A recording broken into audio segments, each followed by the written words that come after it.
The biggest names in sports are all on IsraelSportsRadio.com.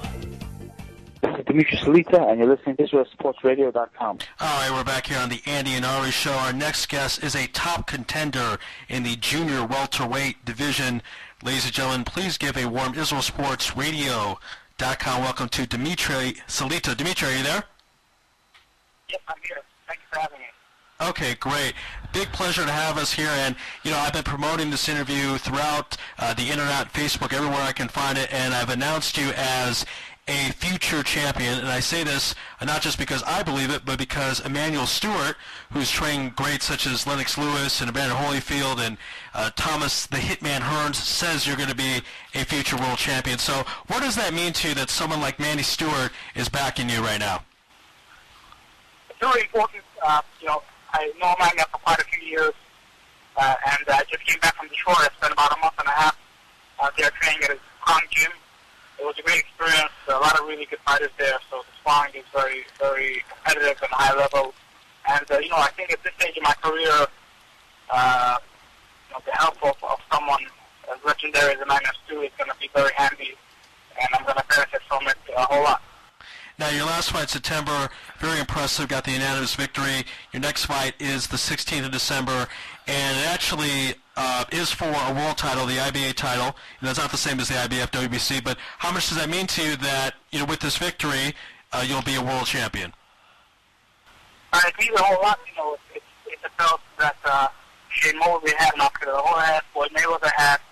So, it's a big fight. I'm fighting a former world champion, Michael Chandler, who is, will be one of my toughest fights to date.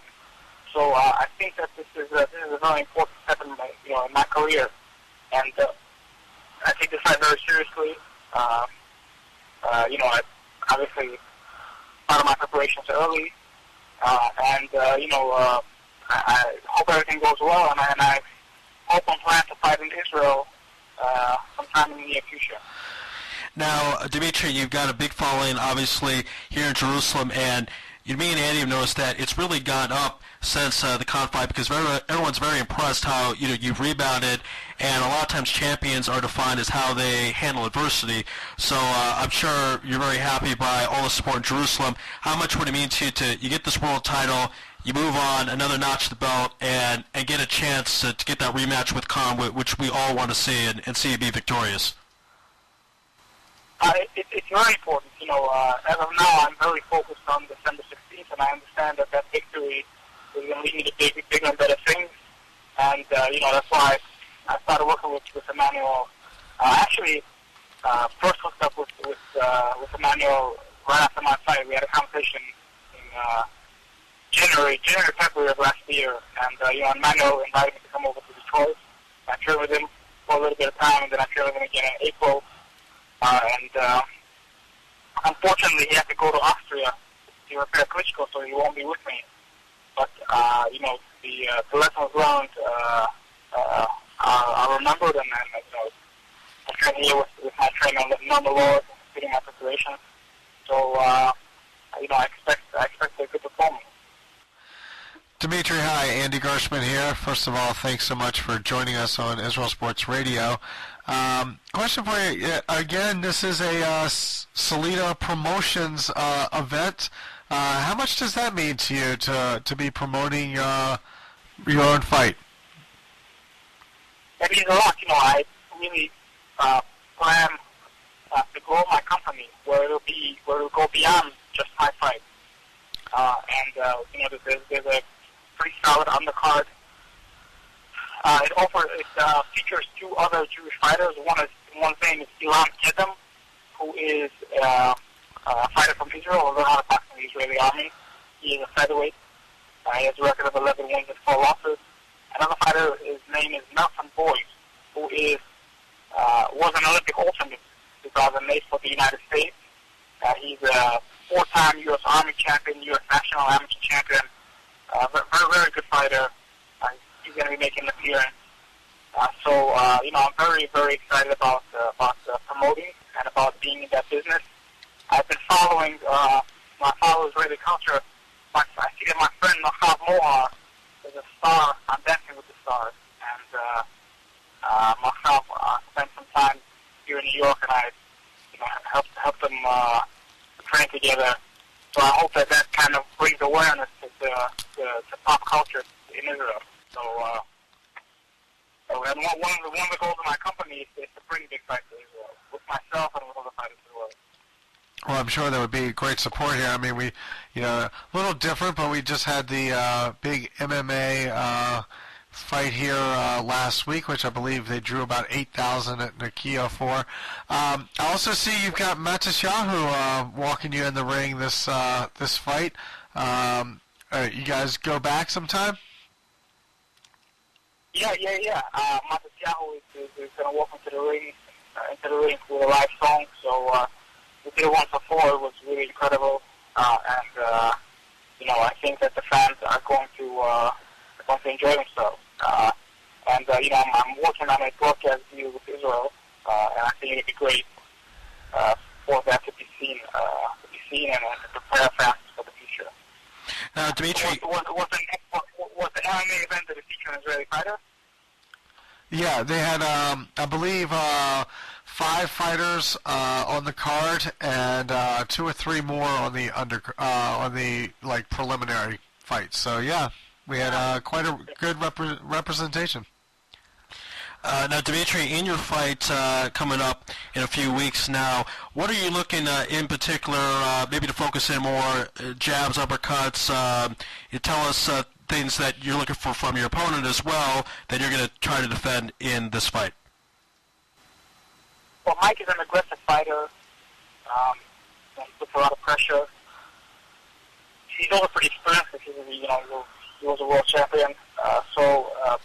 I look to stay patient, but to keep control of the fight from the beginning.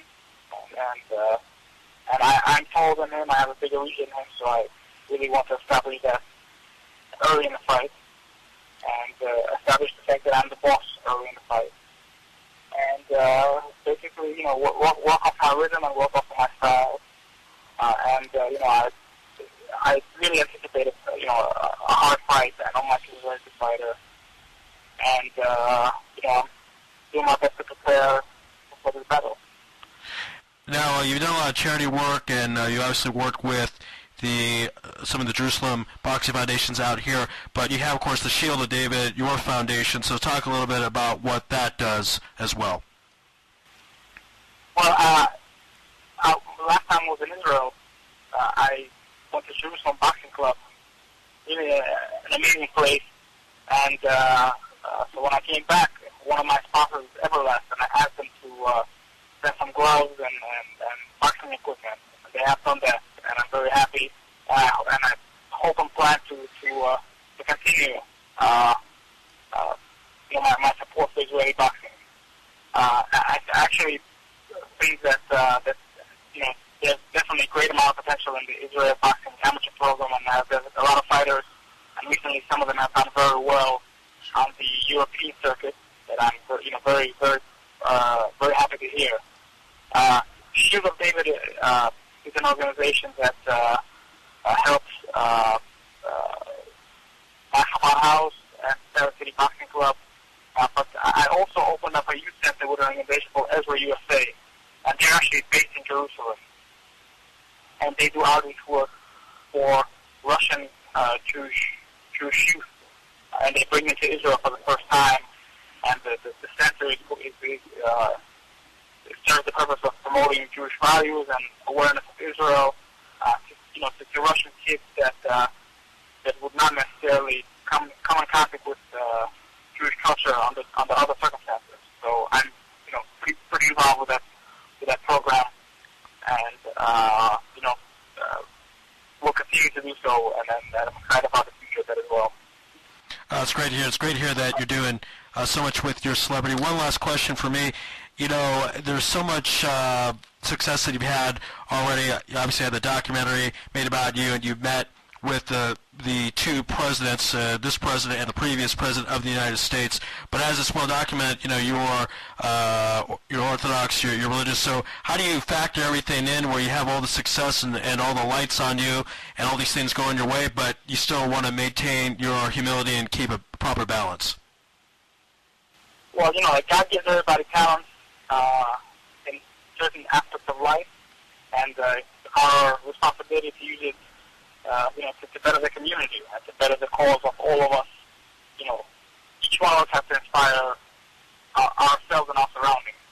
So ever since I was young, I knew that it was my responsibility to use boxing, use my success in boxing for the good. And I always kind of, wanted to highlight causes that I felt were important in the Jewish community and kind of use my public presence to promote Judaism, to promote Jewish values. And I think that, it's my responsibility. I'm in this corner of the world for that reason.